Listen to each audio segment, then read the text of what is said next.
বিসমিল্লাহির রহমানির রহিম। আসসালামু আলাইকুম। ধামশহর ইউনিয়নের ৬, ৭, ৮, ৯ নং ওয়ার্ড বিএনপি কর্তৃক আয়োজিত আজকে বিএনপির ভারপ্রাপ্ত চেয়ারম্যান জনাব তারেক রহমানের রাষ্ট্র কাঠামো মেরামতের ৩১ দফা প্রচারণা সভার সম্মানিত সভাপতি উপস্থিত।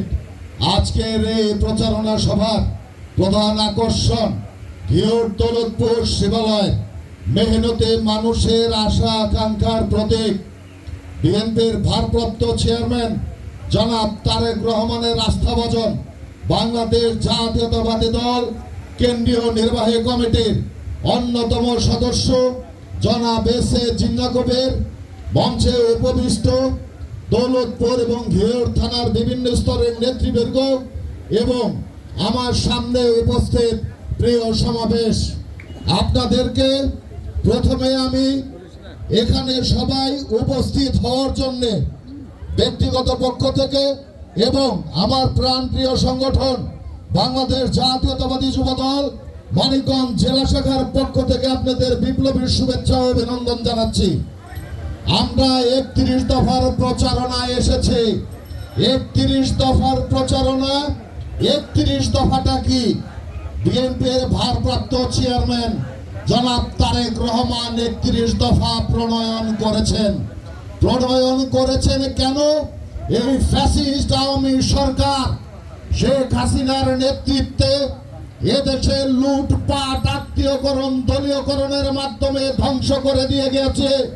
এই ধ্বংসপ্রাপ্ত দেশটাকে পুনর্গঠনের জন্য ৩১ দফা বাস্তবায়ন প্রয়োজন। ৩১ দফা প্রয়োজন। ৩১ দফা বাস্তবায়ন করতে গেলে আমাদেরকে সবাই খালেদা জিয়ার পক্ষে, বিএনপির ভারপ্রাপ্ত চেয়ারম্যান তারেক রহমানের পক্ষে এবং আপনাদের প্রিয় নেতা জনাব এস.এ. জিন্নাহ কবিরের পক্ষে থাকতে হবে। বিগত আন্দোলন সংগ্রামে তারেক রহমান নেতৃত্ব দিয়েছে সারা বাংলাদেশ। বিগত আন্দোলন সংগ্রামে এস.এ. জিন্নাহ কবির নেতৃত্ব দিয়েছে ঘিওর দৌলতপুর শিবালয়। প্রতিটি নেতা কর্মীর খোঁজ খবর নিয়েছেন, যারা বিপদে পড়েছেন তাদের পাশে দাঁড়িয়েছেন।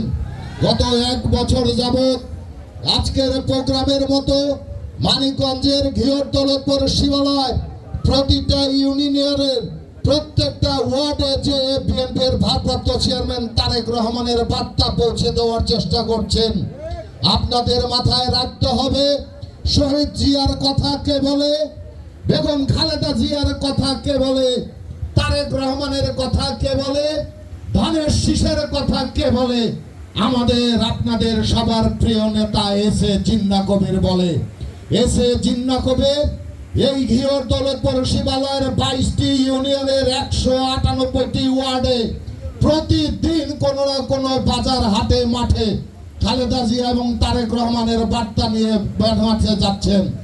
আপনারা আশা করে খালেদা জিয়াকে আপনাদের ভোটে ৩ বার প্রধানমন্ত্রী করেছেন।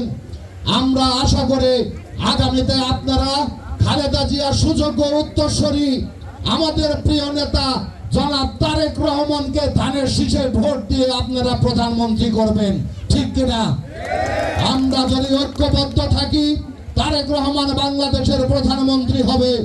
আমরা যদি ঐক্যবদ্ধ থাকি ধানের শীষের প্রতীক নিয়ে এস.এ. জিন্নাহ কবির ঘিওর দৌলতপুর শিবালয়ের জনসাধারণের প্রতিনিধিত্ব করবে, এমপি হবে ইনশাআল্লাহ। আপনারা সবাই ঐক্যবদ্ধ থাকবেন। 16 বছর অনেক কষ্ট করেছেন, আরো কষ্ট করতে হবে। আমাদের কাঙ্ক্ষিত লক্ষ্য বিএনপির ভারপ্রাপ্ত চেয়ারম্যানকে দেশের প্রধানমন্ত্রী হিসাবে দেখা। এটা যদি আপনারা বিশ্বাস করেন, আপনাদেরকে সবাই ঐক্যবদ্ধ থাকতে হবে এবং সব সময় মনে রাখবেন এদেশের সংখ্যাগরিষ্ঠ সাধারণ মানুষ খালেদা জিয়ার পক্ষে, ধানের শীষের পক্ষে, তারেক রহমানের পক্ষে। তাদের মনে কষ্ট দেওয়া যাবে না, যাবে না, যাবে না। সাধারণ মানুষের পাশে থাকেন, তাদেরকে সহযোগিতা করেন। দেশ পুনর্গঠনে আপনারা সবাই ঐক্যবদ্ধ থাকেন এবং আগামীতে আপনাদের আমাদের প্রিয় নেতা এস.এ. জিন্নাহ কবিরের সাথে কাঁধে কাঁধ মিলিয়ে এই ঘিওর দৌলতপুরের শিবালয়ের উন্নয়নের জন্য আপনারা অবদান রাখেন।